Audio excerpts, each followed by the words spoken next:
I knew it was over the moment Brandon didn't make eye contact. That's all it took. 28 years at Lexora Systems, and this kid couldn't even look at me when he slid the folder across his desk. No handshake, no thanks for your service. Just that smile that never touched his eyes and 4 words that might as well have been a knife. Let's talk about alignment. Raymond Donnelly, that's me, 58 years old. I built the algorithm that made Lexora worth $680 million. Built it in my basement back in 2006 when the company was still operating out of a strip mall office. Brandon Sutton, 29 years old with a Stanford MBA and a board member for a father, was telling me I wasn't aligned. He flipped through my review folder. Look, Ray, you've done solid work, really. But you've been here a long time. We need people who can pivot, who understand modern processes. If you're not happy with where we're heading, he gestured toward the door. I didn't rage, didn't argue. What I felt was emptiness. 28 years, and they couldn't even remember my name. I looked at the team photo on my desk. 3 of those engineers I'd hired myself. I remembered staying until 3 a.m. during the Y2K crisis, running on truck stop coffee and stale donuts. When everyone else was partying like it was 1999, we were 3 guys in a server room making sure the lights stayed on. No consultants, no offshore teams, just us. We shook hands. We kept our word.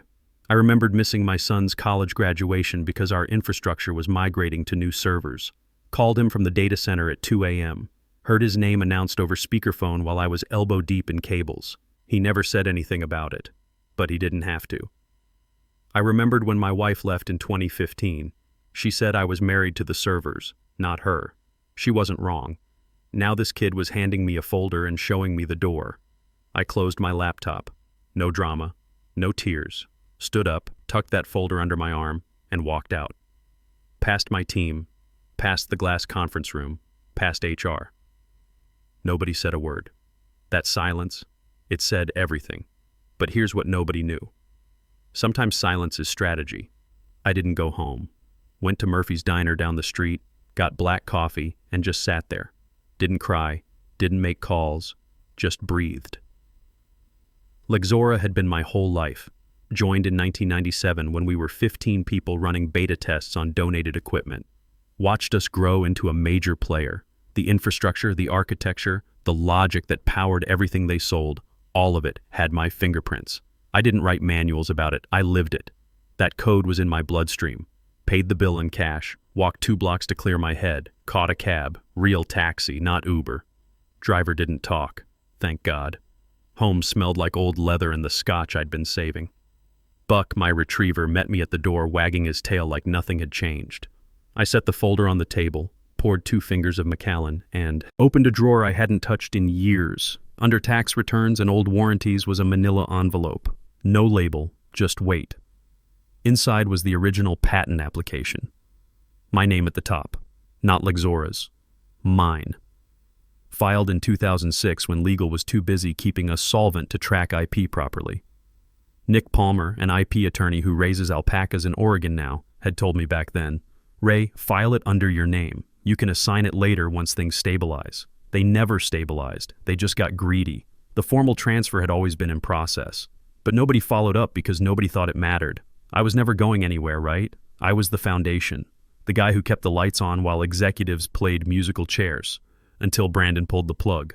I walked to my safe, tried 3 combinations before getting it right.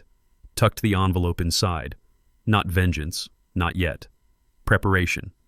Opened my laptop. Drafted an encrypted email to Nick. Subject, need you to confirm a clause. Attached a scan of the filing. The fine print was brutal. Should the inventor be terminated involuntarily and without cause, reversion of full ownership shall occur within 24 hours of official notice. Typed, still valid, send. Sat there in the blue glow, scotch warming in my hand, Buck at my feet. Phone buzzed, voicemail from Brandon, didn't listen. Probably something about knowledge transfer. Too late. Walked to the window, watched the city lights. 28 years of making other people look smart. Of translating real work into PowerPoint slides for men in suits who talked about synergy and disruption. Lesson delivered. This wasn't the part where I applied to competitors or wrote angry reviews. This was the part where I remembered who I was. Not Ray from engineering. not legacy overhead, not the guy they thought would disappear quietly. Nick called before sunrise, picked up on the first ring. Does the clause still stand?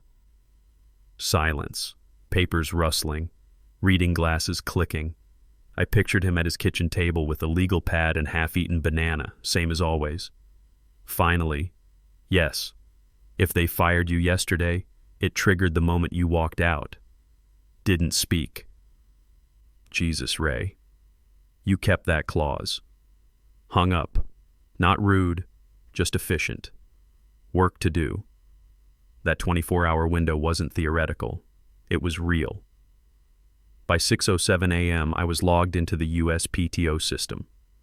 The reversion form was pre-written, something Nick and I drafted years ago, back when Lexora was still Lextech and we held meetings over Chinese takeout. Nick had said, "You probably won't need this," then paused. But plenty of guys assumed they wouldn't get screwed either. Opened the folder, checked signatures, filled out the notification. Not dramatic, just a checkbox next to involuntary termination without cause, timestamp, upload fields, verification, submit, done. With one click, ownership of Lexora's core algorithm slid back to me. The algorithm powering their entire product line, their licensing deals, their investor pitch. Didn't dance, didn't scream, leaned back with my coffee and let it sink in. Buck jumped on the table and sniffed my laptop, unimpressed by my multi-million-dollar IP. Checked USPTO. The update would take hours to go public, but once it did, anyone looking up that patent would see a different owner. Not Lexora Systems LLC, Raymond J. Donnelly. Special kind of quiet when you're the only one who knows the bomb is armed. That was me, standing barefoot in my kitchen, watching sunrise, holding a clause nobody remembered existed. Across town, Lexora's leadership was probably prepping their strategy meeting, talking scalability and integration. The scaffolding holding up their empire had just vanished, and they had no idea. Wasn't going to call them, wasn't going to warn them. That was the old me, loyal, predictable, the one who gave them decades and assumed they'd do right. That Ray was done. 7:03 a.m. Inbox pinged. USPTO confirmation. Official. My patent was back where it belonged, and unless Lexora had built a completely new system overnight, which they hadn't, every line of code in their Cloud Edge platform was trespassing on my property. Opened my laptop, started drafting something more interesting than a resume, licensing terms. Not just reclaiming what was mine, making them pay for thinking I was disposable, not loudly, not in court, just with contracts, numbers, royalties. Revenge doesn't need war paint, just a watermark. Brandon was in rare form that morning, at least that's what I heard. Word travels fast when you've spent nearly 3 decades in a place. Half the staff still had my cell number, still pinged me when things broke. Old habits. Brandon kicked off the product strategy meeting like a game show host. Arms wide, teeth gleaming, talked about agile pivots and Q4 dominance, said the Cloud Edge rollout would crush the competition. Every feature ran off the algorithm I'd written in my basement during the Bush administration. Before they even had a real server room, not one person in that room checked the USPTO that morning. By 11:30, my phone buzzed. Marcy Valdez, product manager who used to bring me coffee during late shifts, once cried in my office because her code broke the sandbox 2 hours before a client demo. Almost didn't answer. Curiosity won. "Hey, Ray." Her voice was careful. "Just a heads up, we're moving your old code into the new build this week. Cloud Edge launch got bumped up. Feels weird without you here, let that sit. Good luck with that." She paused. "Wait, what?" Click. Let them squirm. People never understood this about me. I didn't scream, didn't sue, didn't write angry posts. I let the rope tighten on its own. It was tightening fast. By noon, Lexora's legal inbox had the USPTO notification, but nobody read it. In companies like Lexora, legal only checks what executives tell them to check, and executives were too busy congratulating themselves to notice the floor dropping out. Brandon strutted through the halls like he'd conquered something. Heard later he made some crack in the break room about how clean the transition was. He didn't even fight it. Guess the game's changed. Yeah, Brandon, it sure has. They were days from pushing a demo 100% dependent on code they didn't own anymore. Every commit, every push, Every integration test was now a line item on my licensing ledger. I wasn't charging friendship rates. Started with a kid. Summer intern named Aiden Flores. Overambitious type who wore button-downs on casual Fridays and highlighted documents in 3 colors. He was monitoring USPTO activity for competitor filings. Simple task. Click around, look for anything weird, flag if needed. Until he typed in Lexora's patent number and saw my name. His mouth probably went dry. Highlighter froze. Maybe he refreshed 3 times hoping it was a glitch. But truth just sat there. Inventor and owner, Raymond J. Donnelly. Effective date, 24 hours post involuntary termination. He flagged it. Emailed his supervisor. Subject, possible issue. Corporate speak for, I don't want to die for this. Legal read it, paused, reread it 5 times, dug through old agreement folders and found the clause. The one they'd filed and forgotten. The one I'd buried like a tripwire 15 years ago. Airtight. Lexora's $680 million technology was squatting on property they didn't own, and they'd already sent demo invites. Brandon handled it like a sledgehammer to China, laughed when legal brought it to him, probably a clerical glitch. Clerical glitch. Like USPTO accidentally handed the company's core IP to the guy he'd fired 2 days ago, doubled down, told legal to keep it quiet until after the demo, said they'd iron it out post-launch, called the legal team paranoid. Product team kept working. Daily builds. Final QA. Glossy materials with buzzwords like proprietary technology and patent-protected architecture, all belonging to me now. Building a house on land they didn't own. Every hour tightened the noose. Because once you demo publicly, once you claim it as yours under IP law, that's infringement. Infringement with knowledge. Willful. Triple damages. Brandon didn't care. Or didn't understand. Probably both. Too busy updating LinkedIn about driving product innovation. Legal quietly drafted a risk memo. Know this because a junior attorney forwarded it to a friend who sent it to me. Subject. Patent reversion. Urgent. 3 pages. Last line said it all. Recommendation. Postpone demo until IP ownership clarified. Marked low visibility. Don't let the board see this. Not yet. Because Brandon feared the board more than the law, more than consequences. He hadn't told them I was gone. Buried it in an org chart update. Called it legacy realignment. Told them Cloud Edge was ready, everything on schedule. So they didn't know. Demo was 3 days away. The call came at 6:12 a.m., spooning coffee grounds into the filter. Still in yesterday's flannel and same jeans from Tuesday, knew that number, hadn't seen it in 5 years. Hal Brennan, the founder, Lexora's ghost, stepped back a decade ago, retreated to some Vermont compound with bad reception and good scotch. But Hal wasn't like the VCs who came after. He understood guts, knew the difference between flash and fire, made it worse that he'd let people like Brandon slither in, let it ring twice. Ray, voice like aged bourbon and static. Hal, just got a USPTO alert. Patent 81247559 lists you as owner. Said nothing. Is this a mistake? No. Beat. Can't be. You assigned that to Lexora. No, Hal. Never filed the final transfer, remember? Supposed to happen after Series A. Legal got shuffled. Never got done. Quiet. Breathing slower now. Processing. Ray. This is the core system. I know. Silence. Why now? Let the question settle. Because your people terminated me without cause. The clause we wrote 15 years ago kicked in. Low groan. Like I'd gut punched him. That was never supposed to be permanent. I trusted your people would honor the deal.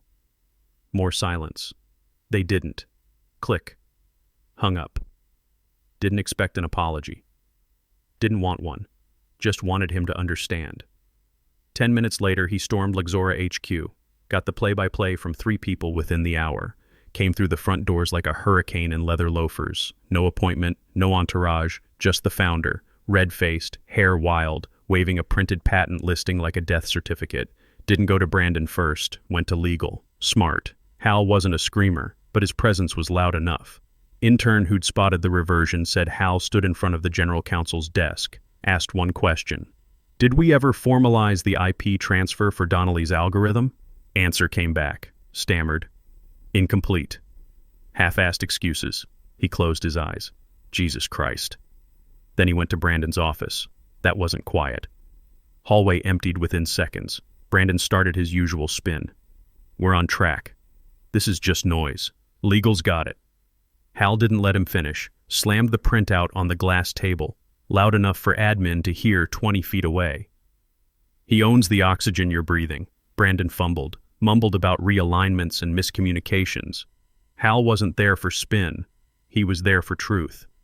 Truth was, Lexora Systems, this company he'd built from circuit boards and hope, was about to launch a product they had no right to use, based on my code, my idea.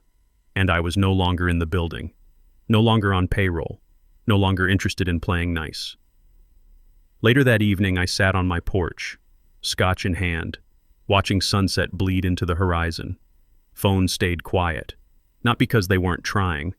Greg had called 3 times, legal twice. Even Marcy sent a DM with a sad face emoji and "You okay?" Didn't answer. Let them sweat. Let Hal decide how much of his company he was willing to lose before acknowledging the truth nobody wanted to say. They didn't fire an employee. They evicted the architect. And now the foundation was gone. Demo day landed like a meteor. Lexora's downtown auditorium had been scrubbed spotless. Brushed concrete. Sterile spotlights. 30-foot LED wall flashing "Next is now." Rows of plush seats filled with venture partners, existing clients, government liaisons. Everyone whose signature or checkbook mattered. Brandon stood backstage in a navy suit 2 sizes too confident. Smiling, joking with the CTO, doing that thing where guys believe charisma beats competence. For a minute, looked like it might work. I wasn't there. Sitting at home with Buck, second scotch in hand, phone on the table. Waiting. The intro video played, glossy footage of robotic arms and skyscrapers, polite applause. Brandon adjusted his mic, walked center stage. Ladies and gentlemen, voice dripping confidence, what you're about to see is the future of predictive systems, a platform that will change how our clients, how the world, approaches infrastructure, gestured to the screen. Product UI loaded up, sleek, familiar, mine. In the next 10 minutes, we'll walk you through our most advanced iteration, powered by our proprietary engine, developed right here at Lexora. My phone buzzed. Text from Marcy. He's really doing it. Typed back, not for long. That's when legal moved, not fast, not panicked, just deliberate. Tall woman in a dark blazer stepped onto stage from the wing, leaned in close to Brandon's ear. The mic was still hot. Front 3 rows heard every word. We can't demo that system. We don't own the patent anymore. Brandon blinked, laughed too loud into the mic. Excuse me, folks. Small technical issue. Give us a moment. Stepped aside with legal. Mic still on. Whole front row heard him hiss. What are you talking about? We've always owned that code. No, Brandon, you never did. Raymond Donnelly owns the IP. Reversion is final. It's logged. It's live. If we demo this, we're in willful infringement territory. Blood drained from his face. Whispers started in the back. Phones lit up. 2 investors near the front pulled up USPTO right there in their laps. Patent 81247-559. Click, scroll, read. Owner, Raymond J. Donnelly. Date, updated, 3 days ago. My phone buzzed again. Marcy. Holy shit, Ray, what did you do? Didn't answer. Poured another scotch. Waited. Demo feed froze on the giant screen. Placeholder UI hovering like an open wound. Whole room waited. Silence thickened. From the back, Hal Brennan stood. No words, just presence. Arms crossed. Face unreadable. Not surprised. On stage, Brandon cleared his throat. It appears we'll need to postpone our core system demonstration due to unexpected legal review, asset verification. Nobody applauded. CTO looked like he wanted to disappear into the floor. Legal stood at perfect attention, arms folded, unblinking. Then it happened. Investor, woman from some capital firm, stood up, held up paper, my name printed in bold. I believe this is the patent registration, the one referenced in your marketing materials. Brandon squinted. Not sure where that came from. Public key record, she said. We all have it now. More papers circulated. Full USPTO printouts. Reversion clause in plain language. Someone had emailed it to the entire room. Nobody looked at stage anymore. Reading, sharing, connecting dots. That code, that system, wasn't Lexora's, was his, Raymond's. Phone buzzing nonstop now. Didn't look. Just sat there with Buck, watching ice melt in my glass. Imagined Brandon up there, sweating through that expensive suit, trying to salvage it, rambling about roadmap transparency and partnerships. People were already leaving, quietly, deliberately. Demo was dead. Hal sat back down, pulled out his phone. 30 seconds later, mine rang. Let it go to voicemail. He called again, picked up, said nothing. Ray. Voice rough, tired. What do you want? Not can we fix this? Not let's talk. Just straight to it. Didn't answer on the phone. That conversation needed to be in writing. Hung up. Opened laptop. Drafted an email. Subject, terms. Kept it simple. Bullet points. No legalese. No filler. Full buyout rights for Lexora Systems to relicense patent 81247559, 8-figure royalty agreement, retroactive to termination date, board seat with voting privileges, non-negotiable. Brandon Sutton's immediate resignation. Last line. This is not revenge. This is realignment. Send. Leaned back. Waited. Buck jumped on the couch, rested his head on my leg like he understood. We did it, boy, I said quietly. We actually did it. Didn't feel like celebration. Felt like exhaling after holding your breath for 28 years. Phone kept buzzing, texts rolling in, engineers asking what happened, HR sending urgent meeting requests. Even got one from the CTO. Ray, we need to talk, please. Deleted them all. Only message that mattered would come from Hal. Took 3 hours. Email notification. Subject, terms. Opened it. 2 words. All accepted. Below that, longer message. Could feel Hal's exhaustion in every line. Ray, I'm sorry. Should have said that first. Should have said it years ago.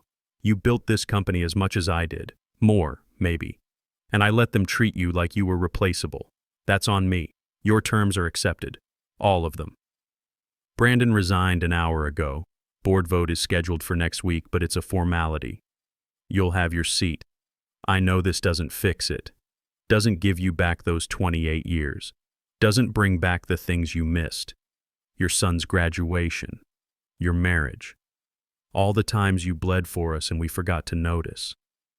But it's a start, and it's yours. You earned it. Call me when you're ready. Or don't. I'll understand either way. Read it twice. Poured another scotch. Sat with it. Could feel something loosening in my chest. Not forgiveness. Not yet. Maybe not ever. But acknowledgement. Finally. That night I didn't sleep much. Just sat at my desk with Buck at my feet, watching the city lights blur through the window. 28 years of swallowed pride, birthdays they forgot, meetings where they talked over me. Watching Brandon's daddy get him promoted past people I'd trained. It was done now. Didn't need their applause. Didn't need LinkedIn posts about resilience. Got what I came for. Respect. Equity. A seat at the table. And a legally binding reminder carved into federal record that when you fire the architect, you better check who owns the blueprints. Next morning, email from Lexora HR. Subject, board orientation. Attached was my new badge, my old employee number, and a calendar invite for next Monday's board meeting.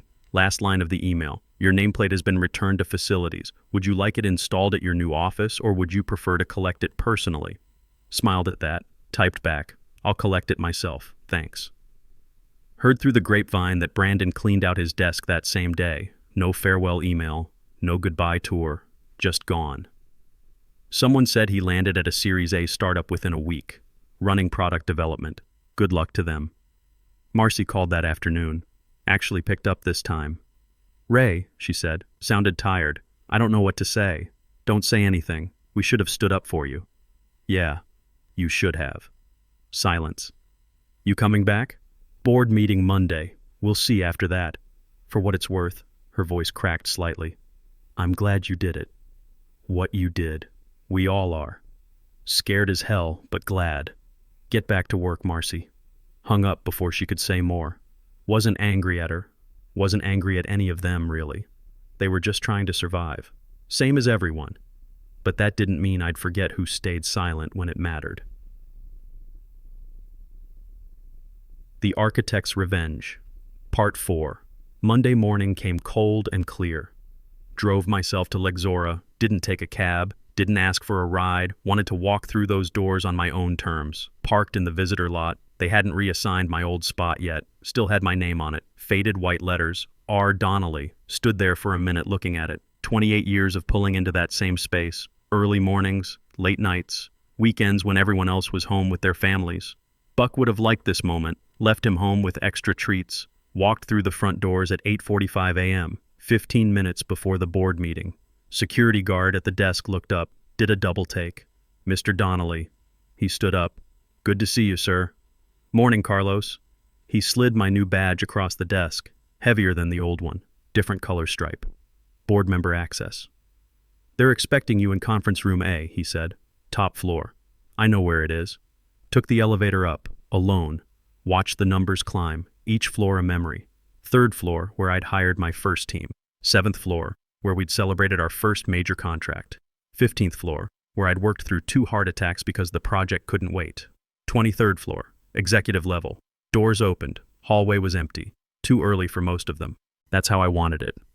Walked past Brandon's old office. Door open, desk cleared. Only thing left was a coffee ring on the wood. Kept walking. Stopped at facilities. Woman behind the desk looked up. Mr. Donnelly, we've been expecting you. She reached under her desk, pulled out my nameplate. Same one from 28 years ago, brass with black letters. Raymond Donnelly, Chief Systems Architect, held it for a moment. Heavier than I remembered. Thank you. Your new office is 2308, corner office, west side. Keys are with your badge. Corner office, west side. Where the light comes in best. Where Hal's office used to be. Walked down the hall, found 2308, unlocked it. Big space, floor-to-ceiling windows, view of the whole city, desk twice the size of my old one, chair that probably cost more than my first car, set the nameplate on the desk, centered it carefully, stood there looking at it. Not victory, not revenge, just reclamation. 8:58 a.m., time to go. Boardroom was 3 doors down, could hear voices inside. Stopped outside, took a breath, opened the door, 12 people around the table. Hal at the head. When I walked in, conversation stopped. Hal stood. Ray, good to see you. Nodded. Took the empty seat. Second from the head. Power position. Woman across from me extended her hand. Diane Reeves. Capital Partners. It's an honor. Shook it. Pleasure. Others introduced themselves. Venture partners. Industry veterans. People who'd made millions off companies like Lexora. Off work like mine. Hal cleared his throat. Before we begin, I want to address the obvious. Raymond Donnelly is joining our board effective immediately. For those who don't know, Ray is the architect of our core technology. The foundation, everything we do is built on, should have been sitting here years ago. That's on us. On me. Room stayed quiet. We're here to make that right. Ray has full voting privileges, full access, full authority. Any questions? Nobody spoke. Good. Let's begin. Meeting lasted 2 hours. Budget reviews, product roadmaps, hiring strategies. Every time someone presented, they glanced at me, waiting for approval, for pushback. Mostly just listened. Took notes. Let them see I was there. Near the end, CTO presented the Cloud Edge recovery plan, how they'd restructure the licensing agreement with me, royalty percentages, timeline for formal transfer. When he finished, looked at me. Any concerns, Ray? One question. Room leaned in. Who's running the engineering team now? CTO blinked. Interim basis, it's Sarah Chen from infrastructure. Make it permanent. She's good. She knows the system. He nodded, wrote it down, noted. After the meeting, people filed out. Small talk, handshakes, promises to grab coffee. Hal hung back. Waited until we were alone. Ray turned to face him. Thank you, he said, for not burning it all down. You could have. Why didn't you? Thought about it. because I didn't build this to destroy it, built it to last. That's the difference between me and Brandon. He wanted to win. I wanted to build something that mattered. Hal nodded slowly. Think you can forgive us? Eventually? Don't know yet. Ask me in a year. He smiled. Tired smile. Fair enough. He started to leave. Stopped at the door. Turned back. Ray. For what it's worth, I should have said this years ago. You were the best thing that happened to this company, and I let them forget it. That's something I have to live with. Didn't respond, just nodded. He left. Walked back to my office.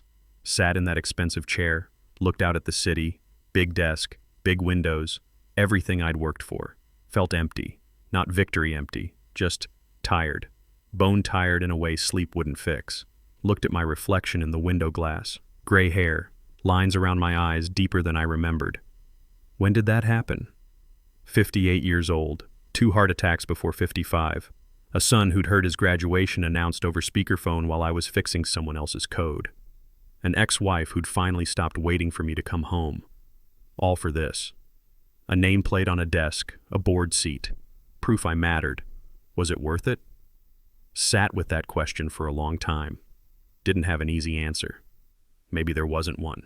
The code I'd written would outlast all of us. The systems I'd built would keep running long after my name faded from the building directory. That had always been enough before. Wasn't sure it was enough anymore. But I'd earned the right to find out. That was something. Maybe the only thing that mattered. Phone buzzed, pulled me back. Text from my son. First one in months. Dad, heard the news. Proud of you. Coffee sometime. Stared at it for a long time. Read it 3 times. Tried to figure out what to say. How do you compress 28 years of absence into a text message? How do you explain that you missed his childhood for server maintenance and quarterly reviews? Couldn't. Not in a text. Typed back, yeah, I'd like that. Really would. Hit send before I could overthink it. Another buzz. Marcy. Saw you in the building. Welcome back. Didn't respond to that one. Not yet. Needed time to figure out what back even meant. Opened my laptop, checked the USPTO one more time. Patent 81247-559. Owner Raymond J. Donnelly. Status active. There it was. Proof in federal record. Couldn't be erased. Couldn't be forgotten. Leaned back. Let it sink in. 28 years. 2 heart attacks. A marriage that didn't make it. A son I barely knew. All for a company that fired me without looking back. But here I was. Corner office, board seat. My name on everything that mattered. Not the ending I'd imagined, but the one I'd earned. And maybe, if I was lucky, a chance to figure out what came next. Buck was waiting when I got home that night, tail wagging. Didn't care about board seats or licensing agreements, just happy I was there. That simple loyalty. Wished I'd learned that lesson earlier. Poured a scotch, sat on the porch, watched the sunset. Phone stayed quiet. No emergencies. No fires to put out. For the first time in 28 years, someone else was on call. Felt strange, almost unsettling, but also something else. Something that might eventually feel like peace. Thought about that coffee with my son, what I'd say. Whether sorry was enough or if it even mattered anymore. Didn't have answers. But at least now I had time to look for them. Buck settled at my feet. City lights flickered on below. Scotch burned warm going down. This wasn't revenge. Wasn't justice either, really. It was something simpler. Something harder to name. It was proof that when you build something real, something that lasts, you don't need permission to matter. But maybe mattering wasn't the same as living. Maybe that was the real lesson. The one Brandon never learned. The one I'd paid 28 years to understand. You can win every battle and still lose what matters most. I'd won. Got everything I fought for. Now I had to figure out if there was anything left worth fighting for. Raised my glass to the city, to the 28 years, to the kid with the MBA who thought I'd disappear quietly. Thanks for the wake-up call, Brandon, I said to nobody. Game did change, just not the way either of us thought. Finished the scotch, set the glass down. Buck looked up at me with those patient eyes. Come on, boy, let's go inside. Tomorrow I deal with licensing agreements and board politics and all the machinery that came with winning. Tonight, I'd sit with what I'd learned. Sometimes the best revenge isn't burning bridges or building empires. It's finally understanding what you gave up to get there, and deciding if there's still time to get some of it back.